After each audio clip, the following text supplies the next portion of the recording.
Hi guys, in another video by MTechPro. Apple's iPhone SE 3 is pretty much a lock this point for the Apple event next week on March 8th. And Apple's new budget phone will have a high bar to clear. The current model, iPhone SE 2020, delivers a still powerful A15 Bionic chip in a compact body. While it's feeling a little dated now, the iPhone SE remains a very good phone.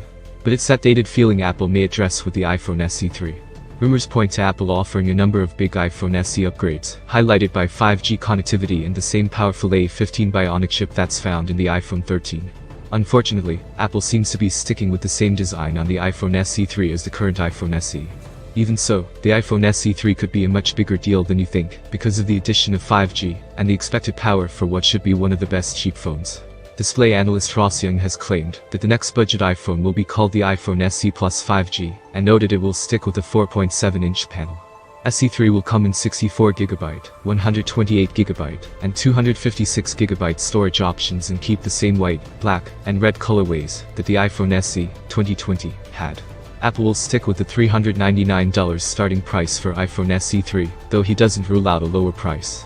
The iPhone SE 3 is only one of many Apple products that could launch at the Apple event. Thanks for watching, and see you in another video.